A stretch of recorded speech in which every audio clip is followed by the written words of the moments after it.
Olá, tudo bem? Hoje eu estou aqui para falar um pouco sobre procrastinação. É difícil falar, né? Procrastinação. Mas, embora seja uma palavra difícil, é uma coisa muito comum. A maioria das pessoas, a maioria de nós, procrastina. O que vem a ser isso?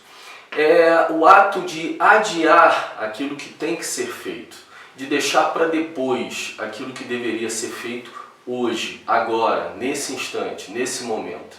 Você já procrastinou em alguma área da sua vida? Com certeza sim. Todos nós, como eu disse, todos nós fazemos. Por exemplo, tem alguma coisa dentro de casa que não está funcionando bem, ou uma tomada que tem que ser trocada, ou uma lâmpada que está exposta, não está no lugar certinho, ou a máquina de lavar roupa que não está bem regulada ali o pé e você vai deixando para depois.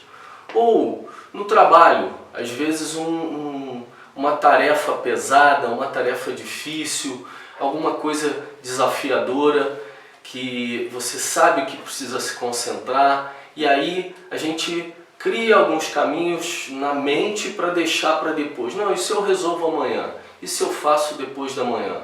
Não, vai dar tempo, eu tenho até dia tal para concluir essa tarefa, então vai dar tempo. Ou seja, a gente vai procrastinando, deixando para depois coisas importantes que deveriam ser feitas ou resolvidas o mais rápido possível. Agora tem que se fazer a biometria eletrônica, por exemplo. A maioria das pessoas deixa para a última hora. Sabe que tem que ir lá, sabe que isso é uma coisa que tem que ser resolvida, mas a gente adia para amanhã, para depois da manhã, para mês que vem. Então todos nós, e brasileiro parece que é mestre em procrastinar. Quer ver um exemplo? Por exemplo, quando a pessoa precisa fazer imposto de renda, deixa para a última hora. O índice de pessoas que deixam para o último dia é altíssimo. A gente observa todo tipo de situação com prazo, pode ver, no último dia vai dar fila, vai dar tumulto, você vai ter uma multa para pagar se não cumprir aquele prazo, e a gente vai procrastinando, a gente vai deixando para depois. Quando são ações ou quando são tarefas que não tem um peso muito grande, não tem uma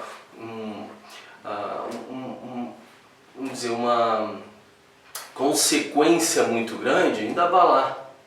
Agora, e quando a gente procrastina em coisas importantíssimas? Em assuntos familiares, por exemplo, que você tem que ter uma conversa, né, com teu filho, com tua filha, com teu esposo ou esposa, com a namorada ou namorado. Quando você precisa orientar, mas ao mesmo tempo sabe que aquela questão, aquele assunto vai dar um certo estresse, aí a tendência às vezes é de procrastinar. Ou situações em que você precisa resolver assuntos, por exemplo, com um irmão, uma irmã, um pai, uma mãe, e isso é pesado, aí a pessoa procrastina. Todos esses assuntos são apenas a ponta do iceberg. A procrastinação é a ponta do iceberg. O que está encoberto, que muitas vezes gera a procrastinação, são os medos. Se você for estudar o assunto, pegar qualquer especialista sobre esse assunto, procrastinação, você vai ver que a origem deles está baseada em medos. Por exemplo, eu tenho que fazer um projeto, eu tenho que fazer uma tarefa que é complicada e que exige de mim um pouco além daquilo que eu estou acostumado a fazer no meu cotidiano. Se a pessoa não tem uma boa, passou algum problema de aceitação, ou teve uma criação muito pesada, uma cobrança muito pesada, a tendência é que essa pessoa, por medo de não conseguir dar conta da tarefa, ou que ela fique boa, essa pessoa tende a procrastinar, a deixar para pegar aquela tarefa no último caso, no último instante, para fazer na pressão. Por quê? Porque ela não consegue lidar bem. Existe um medo de não ser aceito, do projeto, da tarefa, daquele trabalho não ser bem aceito. Então ela, por medo de que isso daquela tarefa não ser aceita pelo patrão, pelo chefe, pelo grupo, ela tende a buscar recursos para deixar para depois. Por exemplo, deixa eu esvaziar aqui a minha caixa de WhatsApp agora porque está cheio e eu preciso do WhatsApp. Olha só, já é um processo de fuga. Deixa eu ver se tem e-mail novo, se eu preciso responder algum e-mail. Entende? A gente começa a procurar saídas para evitar mexer naquele assunto que tocou, esbarrou num ponto que me gera medo. Tem pessoas, por exemplo, que são extremamente perfeccionistas, né? Elas ou fazem 100% perfeito ou não se dão por satisfeita. E aí ela acaba procrastinando, às vezes, lançar um produto, lançar um projeto, lançar uma tarefa que é com prazo definido, simplesmente porque ela está fazendo, mas ainda não está pronto, ainda não está bom.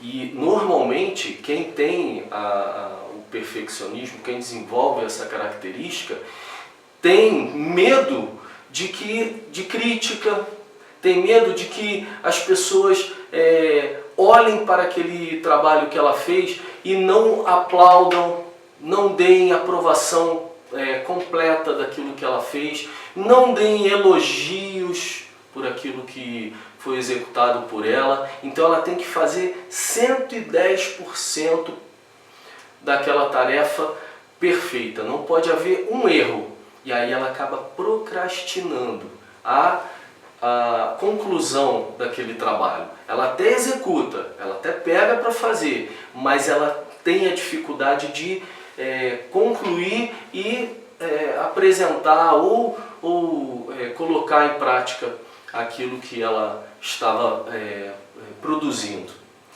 Isso, a base desse tipo de procrastinação, então, está no quê? No medo da crítica, no medo do erro, no medo da reprovação, não é verdade? Então, olha o medo aparecendo aí.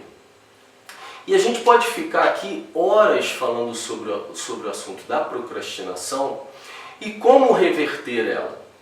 Em todos os processos, né, os especialistas lidam com a procrastinação criando passos e subpassos. Então, uma dica, eu posso pegar uma tarefa grande, ok? E dividir ela em várias tarefas pequenas e ir executando ponto a ponto, para que ela não seja tão pesada. É um recurso? Claro que é um recurso. Dá certo? Tem dado, para várias pessoas tem dado certo. Agora, fato é, se a gente mexer na origem da questão, na base da questão, todas as procrastinações, todas as características de quem procrastina tem uma base no medo. Num medo que é limitante. Então, na realidade, a gente pode inverter o processo, a gente pode começar a trabalhar com medos pequenos que são limitantes e vai desarmando esse processo para que então a causa, a base da procrastinação seja mexida, seja alterada. Então, se eu começo, por exemplo, a mexer com medo de sair de casa. Pessoas hoje que têm dificuldade para sair de casa, né? Se atrasam porque têm dificuldade para sair de casa. Para quem não tem esse tipo de medo, é uma coisa banal, mas para quem tem, sabe do que eu estou falando. A pessoa prefere ficar no ambiente da casa dele, porque é um ambiente seguro, controlado, confortável, não é verdade? Então, ela inconscientemente cria uma série de recursos para ficar ali dentro, né? Evitar encontros, evitar programas. Algumas pessoas, por exemplo, criam o caminho da doença para não sair de casa, né? Uma pessoa que quer evitar sair de casa, sendo convidada para ir, sei lá, num evento, numa festa, num compromisso social, ela tende a dizer: não, hoje eu não estou me sentindo bem, eu estou com dor aqui, estou com dor ali, eu ontem comi alguma coisa que não me fez bem. E algumas, pasmem, algumas criam dores e doenças na sua própria mente que alcançam e realmente passam para o corpo, né? A pessoa começa a sentir aquilo como um caminho de fuga. E a realidade é que o medo dela está do lado de fora, não está do lado de dentro. Então ela cria um refúgio dentro de casa para não ter que passar por aquele medo. Medo de tumulto, medo de tempestade, medo de assalto. Todos nós sabemos, a gente sai de manhã para trabalhar, sai para fazer alguma coisa, todos nós sabemos que não existe segurança absoluta, né? Nem dentro de casa existe segurança absoluta. Só que a pessoa aumenta a um grau que aquilo vira um medo limitante. Então ela deixa de fazer coisas ou prefere evitar de fazer coisas fora de casa porque ela está com medo de assalto, medo de roubo, e ela não trabalhou esse medo e aquilo vai crescendo na mente dela e acaba se tornando um problema sério. Então qualquer tipo de medo, como eu dei esse exemplo, se a pessoa não começa a desarmar o processo em que levou a ela a desenvolver aquele medo limitante, a tendência é ela começar a desenvolver o mesmo processo em outras áreas. Agora ela tinha na área de pessoal a atitude de sair ou de ficar em casa. Ela entrou nesse processo. Agora ela começa a desenvolver esse processo dentro de casa, criando ou passando a ter medos limitantes com outras situações dentro de casa. Por exemplo, deu um problema com um filho.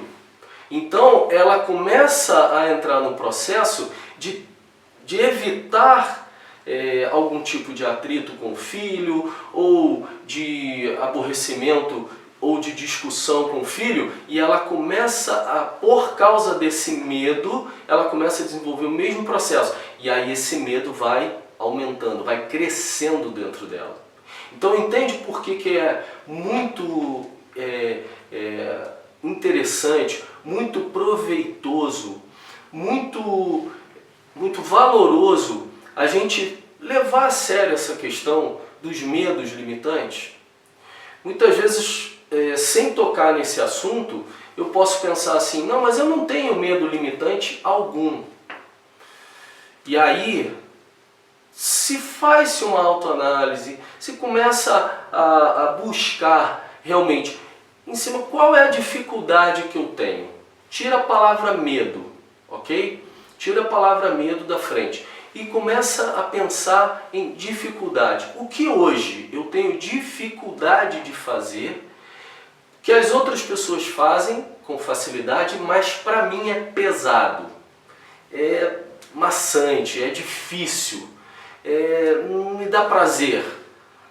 Eu dei o exemplo de sair de casa. Será que para você você passa por esse processo para sair de casa, ou você passa por esse processo para lidar com vizinhos, para lidar com um lugar muito cheio. Eu tenho dificuldade de entrar no elevador, eu não gosto, me sinto muito mal, me sinto sufocado dentro do elevador, me sinto ansioso dentro do elevador.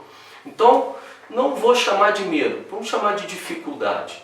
Será que isso acontece em outras situações, outras áreas, né?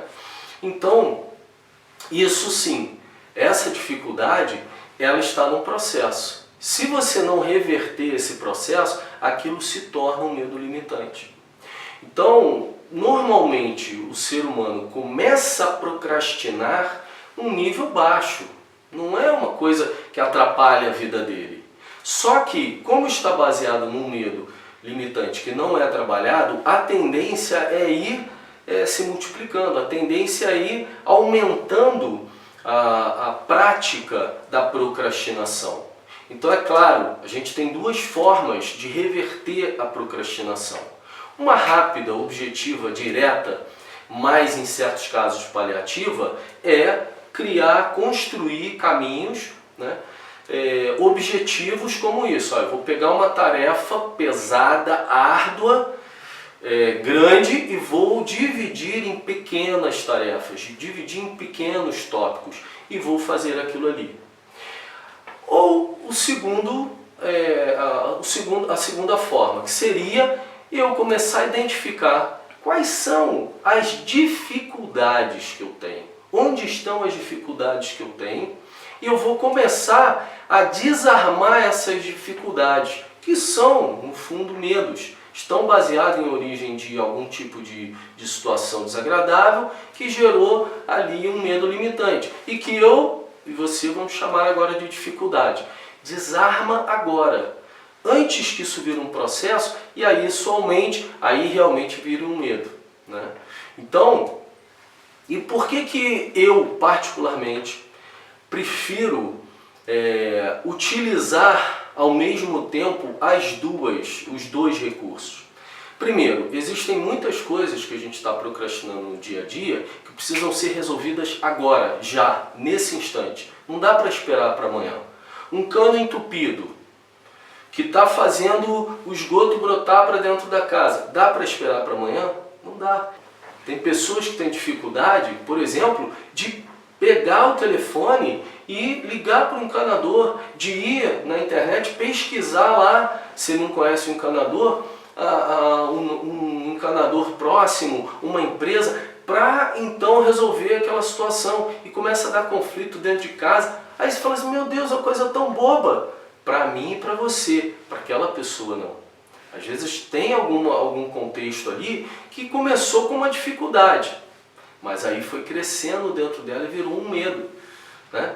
Às vezes ela ou algum parente dela passou por uma situação em que recebeu um profissional dentro de casa e foi assaltado. Aí, veja bem, para mim e para você, isso não é um problema nenhum. Ligar para um encanador e para ele vir consertar o encanamento da casa. Mas para ele que sofreu um trauma, que ficou com medo de ser assaltado ou por alguém próximo ter sido assaltado, ele fica com medo de receber. Vou dar um exemplo real. Eu tenho uma tia, ela morava numa casa com 2 andares, tinha uma garagem por baixo, a casa em cima. E um dia, essas pessoas que ficam vendendo, né, mercadorias na rua, panela, eletrodoméstico barato, coisas assim, corriqueira, né, utensílios, né, na rua, tocaram lá a campainha dela. Ela abriu a porta, saiu até a sacada da varanda da casa, olhou, eles ofereceram de fora do portão dela, de fora do muro dela, ofereceram lá, senhora, estou com panela aqui, estou com isso aqui, colher de pau, não sei o que, a senhora se interessa e tal. Ah não, gente, obrigado, bom trabalho e vão com Deus, sucesso, mas eu não preciso de nada. Ela deu as costas, entrou dentro de casa, fechou a porta, encostou a porta e foi para o corredor. Ela falou que não deu 30 segundos praticamente. Quando ela olhou da ponta do corredor, já dentro de casa, para a direção da porta, os caras estavam dentro da casa dela. E aí falaram, ela, ué, o que é isso? Eles falaram, a senhora facilitou, nós entramos. Aí foram, assaltaram ela dentro de casa, graças a Deus não fizeram assim nenhum mal a ela, né, fisicamente, só roubaram os bens e levaram as coisas, né, o que puderam pegar de valor. Imagina, você dentro da sua casa, plena luz do dia, entram 3, 4 homens dentro da tua casa. Então, é claro que para ela, receber uma pessoa estranha dentro de casa é uma situação delicada, né? Então tem que ser, vai receber alguém para mexer, consertar, corrigir alguma coisa, ela vai querer indicação, vai querer saber, né, uma série de coisas daquela pessoa para ver se, meu Deus do céu, se eu vou ser assaltada de novo.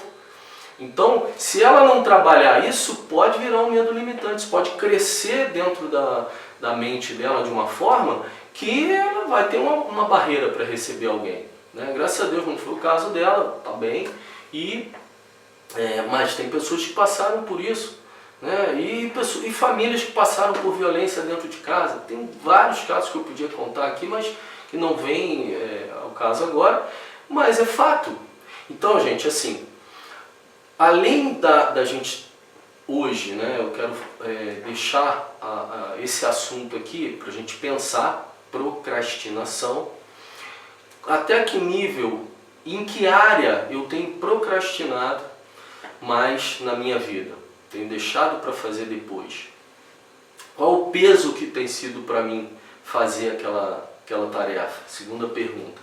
E qual a origem do porquê? Se a gente começar a pensar nisso, parar para analisar, a gente acaba encontrando a origem do porquê, né? A causa, que normalmente está baseado num medo. Alguma coisa aconteceu desagradável, alguma coisa que tocou lá dentro e aquilo foi crescendo e hoje é uma barreira. E por que que eu motivo todo mundo a pensar nisso e a trabalhar, né? Buscar ajuda, se não está conseguindo sozinho, buscar ajuda. A gente tem lá, tem tido toda terça-feira uma live unindo pessoas para falar sobre medos limitantes e como superar os medos limitantes, porque isso é muito importante para quebrar, barrar o processo e, melhor, para reverter o processo. Então, o importante não é viver sem medo, isso é impossível a todos nós. Mas o importante é dominar esses medos, principalmente medos limitantes. Medos que atrapalham o nosso desenvolvimento, que atrapalham o nosso crescimento, que impedem a nossa satisfação, a nossa alegria. E aí, o que acontece? O trabalho vai ficando pesado. A convivência, às vezes, com a família pode ficando pesada, com os colegas de trabalho, com os vizinhos, né? Então, é muito importante trabalhar, diminuir, dominar os medos limitantes é muito importante para a saúde mental. Então pense nisso, né? E a gente está aí à disposição, tenho feito esse material que é postado, né, na internet, e YouTube, Facebook, Instagram, e temos toda terça-feira às 19h30 na página do Facebook Superando Medos, uma live, onde você pode ouvir a respeito de medos limitantes e como superá-los, onde você pode fazer perguntas e também onde você pode postar algumas experiências suas de superação de medo, ok? Você é muito bem-vindo e vamos superar os nossos medos limitantes em 2020 para ter uma saúde mental equilibrada. Um abraço.